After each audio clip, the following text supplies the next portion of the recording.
जिस तरह प्रत्येक व्यक्ति की विशेषता अलग अलग होती है, उसी तरह किसी भी स्टेट या कंट्री की भी अपनी अलग अलग विशेषता होती है। उनकी ये विशेषता जियोग्राफिकल लोकेशन के अनुसार ही होती है। जहाँ की लोकेशन जैसी होगी वहाँ पे उस तरह की जलवायु पाए जाएंगे, और जलवायु के अनुसार ही वहाँ पे वनस्पति और वन्यजीव भी पाए जाते हैं। क्लास 7 एनसीईआरटी ज्योग्राफी के 6 चैप्टर में हम इन्हीं प्राकृतिक वनस्पति एवं वन्यजीव के बारे में जानेंगे। तो आइए शुरू करते हैं। हिमालय के एक भाग है गिरिपाद। वहाँ पे साल एवं सागवान के घने वन पाए जाते हैं, और पर्वतों के ढलान एवं पतली नुकीली पत्तियों वाले शंक्वाकार वृक्ष भी पाए जाते हैं। लंबे वृक्ष पर खिले लाल रंग के फूल रेड्रोड्रेनॉन के फूल होते हैं। मनाली के आगे रोहतांग दर्रा है, जो कि मनाली को लेह से सड़क मार्ग से जोड़ता है। अगर आप मैप पे देखेंगे तो लेह के बिल्कुल नीचे है हमारा हिमाचल प्रदेश, और हिमाचल प्रदेश में ही जगह है ये मनाली। वहाँ पे रोहतांग दर्रे के पास घास के कुछ स्थान पाए जाते हैं, जो कि कुछ स्थान हैं जो बर्फ़ से ढके रहते हैं। स्थलों की ऊंचाई एवं वनस्पति की विशेषता एक दूसरे से संबंधित होते हैं। ऊंचाई के साथ साथ उनका जलवायु भी बदलता जाता है, और यही कारण है कि प्राकृतिक वनस्पति में भी बदलाव आता है। वनस्पति की वृद्धि तापमान एवं नमी पर निर्भर करती है। अगर आपने पहाड़ों पे उगने वाले पेड़ को समतल जमीन में उगाया तो वो वहाँ पे ग्रो नहीं कर पाएंगे, क्योंकि किसी भी वनस्पति को ग्रो करने के लिए उनके अकॉर्डिंग जलवायु यानी कि तापमान और नमी चाहिए होती है। अगर उन्हें वो नहीं मिलते हैं तो वो वहाँ पे ग्रो नहीं कर पाएंगे। इसके अलावा ढाल और मिट्टी की परत जैसी कारक भी हैं जो वनस्पति के ग्रोथ को प्रभावित करते हैं। इन घटकों में अंतर के कारण तापमान का कम होना, ज़्यादा होना, ढाल का होना, मिट्टी की परत की मोटाई, इन सभी में अंतर होने के लिए ही किसी भी स्थान की प्राकृतिक वनस्पति की सघनता एवं उनके प्रकार में भी परिवर्तन होता है। आमतौर पर प्राकृतिक वनस्पति को हम 3 मुख्य श्रेणी में वर्गीकृत करते हैं। पहला वन, दूसरा है घास स्थल, और तीसरा है कांटेदार झाड़ियाँ। वन की बात करें तो वन ऐसे जगह में उगता है जहाँ पे उनके लिए उपयुक्त तापमान और परिपूर्ण वर्षा वाला क्षेत्र होता है, यानी कि वहाँ पे तापमान भी हो और बारिश भी हो। तो ऐसी जगह पर खुले और सघन वन विकसित होते हैं। घास स्थल की बात करें तो घास स्थल मध्यम वर्षा वाले क्षेत्र में विकसित होते हैं, जहाँ पे घास स्थल को ना ही ज़्यादा बारिश और ना ही बहुत कम बारिश की ज़रूरत होती है। जहाँ पे बिल्कुल ठीक ठाक बारिश हो वहाँ पे भी ये घास स्थल ग्रो कर जाते हैं। कांटेदार झाड़ियाँ ऐसी पेड़ होती है जिसको पानी की ज़रूरत नहीं होती, और ये ऐसे जगहों पे होती है जहाँ का जो जलवायु है वो बिल्कुल शुष्क होता है, जैसे कि हमारा रेगिस्तानी इलाका, जो हमारा उपध्रुवीय प्रदेश है, यानी कि ध्रुव के बिल्कुल नीचे वाला एरिया। ग्लोब में मैं आपको दिखाती हूँ एक बार, फिर आपको समझ में आएगा। ये है हमारा ग्लोब, जिसको हम पृथ्वी का प्रतिरूप मानते हैं। बीच से एक काल्पनिक रेखा गई है, इसको हम भूमध्य रेखा कहते हैं। और हम सब ये भी जानते हैं कि भूमध्य रेखा पे ही सूर्य की रोशनी सीधी पड़ती है, यानी कि सबसे ज़्यादा ऊष्मा यहीं पे होता है।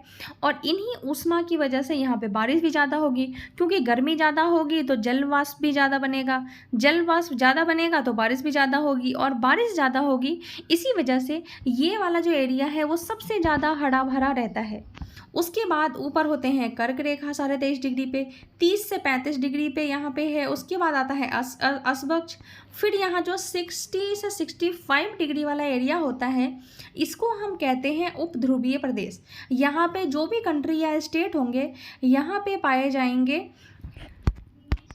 ये शंकुधारी वन, क्योंकि 90 डिग्री पे तो यहाँ ध्रुव होता है, और ध्रुव तो इतना ठंडा होता है कि वहाँ पे बर्फ़ ही जमा होता है। सूर्य की किरणें ना पहुँचने की वजह से ध्रुव पे हमेशा बर्फ़ से ही ढका हुआ होता है। और उसके बिल्कुल पास वाला यहाँ होता है, ये होता है उपध्रुवीय प्रदेश। जिस तरह मुख्यमंत्री के बिल्कुल पास होते हैं उप मुख्यमंत्री, उसी तरह ध्रुवों के पास होते हैं उपध्रुव। यहाँ वाले एरिए में शंकुधारी वृक्ष पाए जाते हैं, और जो रेगिस्तानी इलाका होता है वहाँ पे कांटेदार झाड़ियाँ पाए जाते हैं। ये जो भूमध्य रेखा वाला इलाका है यहीं पे पाए जाते हैं उष्णकटिबंधीय सदाबहार वन। यहाँ पे ज़्यादा बारिश होने की वजह से भी हम उष्णकटिबंधीय वर्षा वन कहते हैं इस जगह को। हिमालय के क्षेत्र में लगभग सभी प्रकार की वनस्पतियां पाई जाती है। हिमालय जो भूमध्य रेखा से हम ध्रुव की ओर जाते हैं तो वहीं पे स्थित है हमारा हिमालय। प्राकृतिक वनस्पतियों के प्रकार में बदलाव का मुख्य कारण जलवायु होता है। ये बात तो हमें समझ में आ गई। तो अब हम विश्व की विभिन्न प्रकार की प्राकृतिक वनस्पति, उनके गुण एवं वहाँ पे प्रवास करने वाले वन्य जीव के बारे में पढ़ते हैं। उष्णकटिबंधीय सदाबहार वन की बात करें तो अभी मैंने आपको बताया कि ये भूमध्य रेखा के पास पाए जाते हैं। क्यों पाए जाते हैं? बारिश ज़्यादा होने की वजह से पाए जाते हैं। बारिश ज़्यादा क्यों होती है? क्योंकि सूर्य की रोशनी ज़्यादा होती है, गर्मी ज़्यादा होती है, जल वाष्प ज़्यादा बनता है, इसलिए वहाँ पर बारिश ज़्यादा होती है। बारिश ज़्यादा होती है इसीलिए वहाँ पर वन भी ज़्यादा उगते हैं। वो एरिया सबसे ज़्यादा हरा भरा होता है। यहाँ के वन इतने घने होते हैं कि दिन में सूर्य की रोशनी भी वहाँ तक इसके पेड़ों के जड़ तक पहुँच नहीं पाती है। और यहाँ के पेड़ की पत्तियाँ कभी भी पूरी तरह से नहीं झड़ती है, क्योंकि यहाँ का मौसम कभी भी शुष्क नहीं होता है। शुष्क मौसम में ही पेड़ों की पत्तियाँ झड़ते हैं और भूमध्य रेखा वाले एरिया में कभी भी शुष्क मौसम नहीं होता है, इसीलिए हम इसे सदाबहार वन कहते हैं। आमतौर पर यहाँ दृढ़ काष्ठ जो कि मजबूत लकड़ी होती है, जैसे कि रोजवुड, आबनूस, महोगनी, ये सब यहाँ पे पाए जाते हैं। ब्राज़ील के उष्णकटिबंधीय सदाबहार वन इतने विशाल हैं कि ये पृथ्वी के फेफड़े की तरह प्रतीत होते हैं। ऐसा क्यों कहा जाता है कि पृथ्वी के फेफड़े की तरह है? क्योंकि फेफड़ा ही हवा को शुद्ध करके हमारे शरीर के अन्य भागों तक भेजता है। तो वैसे ही जंगल भी हमारे लिए हवा को शुद्ध करते हैं, इसलिए इसे हम पृथ्वी के फेफड़े की तरह कहते हैं। एनाकोंडा जो कि विश्व का सबसे बड़ा सांप है, ये उष्णकटिबंधीय वर्षा वन में ही पाए जाते हैं। यह इतना बड़ा होता है कि मगरमच्छ जैसे जानवर को भी मार के खा सकता है। अब जानते हैं उष्णकटिबंधीय पर्णपाती वन के बारे में। तो जैसे हमने उष्णकटिबंधीय सदाबहार वन के बारे में पढ़ा कि ये भूमध्य रेखा के पास होते हैं, तो ये पर्णपाती वन भी वहीं कहीं होते हैं। बस फर्क इतना होता है कि ये मानसूनी वन होते हैं, जो कि भारत, उत्तरी ऑस्ट्रेलिया एवं मध्य अमेरिका के बड़े हिस्से में पाए जाते हैं। इन क्षेत्रों में मौसमी परिवर्तन होता रहता है, इसीलिए यहाँ के जो पेड़ होते हैं वो जल को संरक्षित करने के लिए शुष्क मौसमों में अपने पत्तियों को झाड़ देते हैं। ये पॉइंट यहाँ पे नोट करने वाली है कि पेड़ अपनी पत्तियाँ क्यों झाड़ते हैं, तो जल को संरक्षित रखने के लिए ही शुष्क मौसम में पेड़ अपने पत्तियों को झाड़ देते हैं। इन वनों में पाए जाने वाले दृढ़ काष्ठ वृक्षों में साल, सागवान, नीम और शीशम है, जिनका यूज़ हम फर्नीचर, यातायात और निर्माण सामग्री बनाने के लिए करते हैं। आमतौर पर इस प्रदेश में पाए जाने वाले जो जानवर होते हैं वे हैं बाघ, शेर, हाथी, गोल्डन लंगूर एवं बंदर, जिसको आप यहाँ पे इमेज में देख सकते हैं। उष्णकटिबंधीय पर्णपाती वन ही ऐसे वन हैं जो कि भारत के ज़्यादातर इलाकों में पाए जाते हैं। बात करते हैं शीतोष्ण सदाबहार वन की। तो शीतोष्ण सदाबहार वन मध्य अक्षांश के तटीय प्रदेश में स्थित है। मध्य अक्षांश के तटीय प्रदेश मतलब जो समुद्र के किनारे वाला एरिया होता है ना, उसे हम तटीय प्रदेश कहते हैं। ये सामान्यतः महाद्वीप के पूर्व किनारों पे पाए जाते हैं। महाद्वीप का जो पूर्व वाला किनारा होता है वहीं पे पाया जाता है, जैसे कि दक्षिण पूर्व अमेरिका, दक्षिण चीन एवं दक्षिण पूर्वी ब्राज़ील। यहाँ पे बांज, चीर एवं यूकोलिप्टस जैसे दृढ़ एवं मुलायम दोनों प्रकार के पेड़ पाए जाते हैं। आपने उष्णकटिबंधीय पर्णपाती और सदाबहार में क्या पढ़ा कि यहाँ पे जो दृढ़ काष्ठ वृक्ष होते हैं, यानी कि जो मजबूत पेड़ होते हैं, वो पाए जाते हैं। लेकिन अगर हम शीतोष्ण सदाबहार वन की बात करें तो यहाँ पे दृढ़ और मुलायम दोनों तरह के पेड़ पाए जाते हैं। अब बारी है शीतोष्ण पर्णपाती की। तो ये उच्च अक्षांश की ओर बढ़ने पर अधिक शीतोष्ण पर्णपाती वन मिलते हैं। ये जो मध्य अक्षांश वाला था वहाँ पे तो शीतोष्ण सदाबहार वन होते हैं, लेकिन जो यहाँ पे जो उच्च अक्षांश की ओर अगर हम बढ़ते हैं तो वहाँ पे शीतोष्ण पर्णपाती वन मिलते हैं। ये उत्तर पूर्वी अमेरिका, चीन, न्यूजीलैंड, चिली एवं पश्चिमी यूरोप के तटीय प्रदेश में पाए जाते हैं। ये वन भी तटीय प्रदेश में भी पाए जाते हैं। फ़र्क यही है कि ये उच्च अक्षांश की बढ़ते हैं अगर हम उसकी ओर तब मिलते हैं। यहाँ पे पाए जाने वाले अगर पेड़ की बात करें तो बांज, एस, बीच ये सब पेड़ पाए जाते हैं। जानवरों की बात करें तो हिरन, लोमड़ी, भेड़िए यहाँ पे आम जानवर पाए जाते हैं। तथा मोनाल, ये 2 पक्षी शीतोष्ण पर्णपाती वन में पाए जाते हैं। आपसे एग्जामिनर क्वेश्चन में कभी ये नहीं पूछेगा कि अमेरिका, न्यूजीलैंड, चीन, इनमें कौन से मौसम, कौन से वन पाए जाते हैं, लेकिन ये ज़रूर पूछ लेता है कई बार कि वहाँ पे पक्षी कौन पाए जाते हैं। जैसे यहाँ पे लिखा हुआ है ना, फिजेंट और मोनाल, ये पक्षी शीतोष्ण पर्णपाती वन में पाए जाते हैं। तो एग्जाम में यही क्वेश्चन पूछता है कि ये पक्षी कौन से वन में पाए जाते हैं। शीतोष्ण पर्णपाती वन के जो पेड़ होते हैं वे भी अपनी पत्तियों को शुष्क मौसम में झाड़ देते हैं। क्यों झाड़ते हैं ये आपको पता है, मैं दोबारा रिपीट नहीं करूँगी। नेक्स्ट बात करते हैं भूमध्य सागरीय वनस्पति के बारे में। तो हम ये जान चुके हैं कि महाद्वीप के पूर्व एवं उत्तर पूर्वी किनारों के अधिकांश भाग में शीतोष्ण सदाबहार एवं पर्णपाती पेड़ों से ढके हुए हैं। महाद्वीप के पश्चिमी एवं दक्षिणी पश्चिमी किनारे अलग हैं। यहाँ भूमध्य सागरीय वनस्पतियाँ पाई जाती हैं। ये अधिकतर यूरोप, अफ्रीका एवं एशिया के भूमध्य सागर के समीप वाले प्रदेश में पाए जाते हैं। भूमध्य सागर यानी कि जो वही ग्लोब के जो बीच वाला एरिया है, वहाँ पे जो सागर होगा उसके आसपास वाले क्षेत्र में पाए जाते हैं, इसलिए इसका नाम भूमध्य सागरीय वनस्पति पड़ा है। ये वनस्पतियाँ भूमध्य सागर के बाहरी प्रदेश जैसे कि अमेरिका के कैलिफोर्निया, दक्षिणी पश्चिमी अफ्रीका, दक्षिणी पश्चिमी दक्षिण अमेरिका एवं दक्षिणी पश्चिमी ऑस्ट्रेलिया में पाई जाती है। इन प्रदेशों में गर्म एवं शुष्क ग्रीष्म एवं वर्षा वाली मृदु शीत ऋतुएं होती है। इन क्षेत्रों में आमतौर पर संतरा, अंजीर, जैतून एवं अंगूर जैसे नींबू वंश के जो कि खट्टे फल होते हैं वे पाए जाते हैं, क्योंकि लोगों को अपनी इच्छा के अनुसार कृषि करने के लिए यहाँ की प्राकृतिक वनस्पति को हटा दिया है। यहाँ वन्य जीवन कम है। ये जो भूमध्य सागरीय वृक्ष होते हैं ये शुष्क ग्रीष्म ऋतु में स्वयं को ढाल लेते हैं। उनकी मोटी छाल एवं पत्तियां बाष्पोत्सर्जन को रोकती है। भूमध्य सागरीय प्रदेश को फलों की कृषि के कारण ही विश्व का फलोद्यान भी कहा जाता है। हमने देखा कि भूमध्य सागर में ही जितने भी सिट्रिक्स जो फूड होते हैं, जो खट्टे फल होते हैं, वो यहाँ पे उगाए जाते हैं। शंकुधारी वन की बात करें तो शंकुधारी वन के लिए हमें उत्तरी गोलार्ध के उच्च अक्षांशों में जो कि 50 डिग्री से 70 डिग्री में यहाँ पे ही भव्य शंकुधारी वन पाए जाते हैं।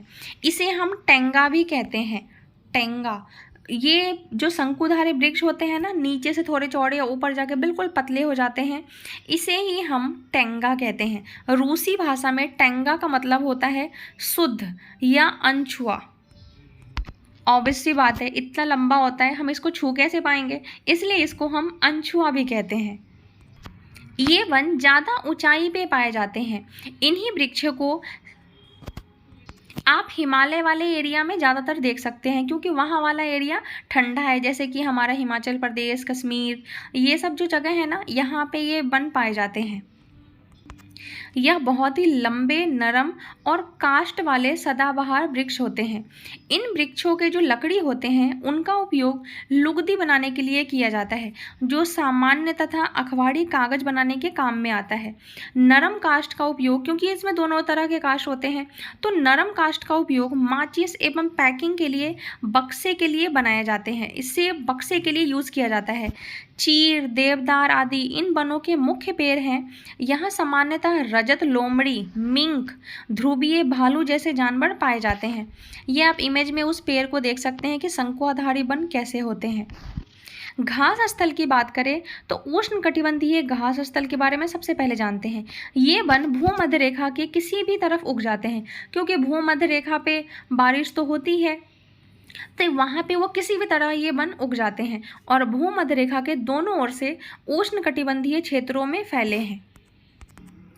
यहाँ पे वनस्पति निम्न से मध्य वर्षा वाले क्षेत्रों में पैदा होती है। ये घास की ऊंचाई लगभग 3 से 4 मीटर तक बढ़ सकती है। अफ्रीका का जो सवाना घास का मैदान है वो इसी प्रकार का है।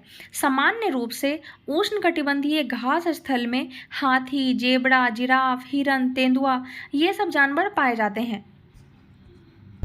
एग्ज़ाम में क्वेश्चन ऐसे पूछता है कि अगर आपको जेबड़ा, जिराफ, हिरन, तेंदुआ देखना है तो आप कहाँ पे जाएंगे? तो ऑप्शन में आपको कहीं उष्णकटिबंधीय घास स्थल लिखा होगा, या फिर अफ्रीका का सवाना घास स्थल भी लिखा हुआ हो सकता है। अब बात करते हैं शीतोष्ण घास स्थल की। ये मध्य अक्षांशीय क्षेत्रों और महाद्वीपों के भीतरी भागों में पाए जाते हैं। यहाँ के घास आमतौर पर छोटी एवं पौष्टिक होती है। शीतोष्ण प्रदेशों में सामान्यतः जंगली भैंस, बाइसन, एंटीलोप पाए जाते हैं। कांटेली झाड़ियाँ की बात करें तो शुष्क रेगिस्तानी प्रदेश में ही पाए जाते हैं। जिस तरह कांटेली पेड़ भी रेगिस्तानी इलाके में पाए जाते हैं, उसी तरह झाड़ियाँ भी वो शुष्क प्रदेश में ही पाए जाते होंगे। उष्णकटिबंधीय रेगिस्तान महाद्वीपों के पश्चिमी किनारे पे पाए जाते हैं।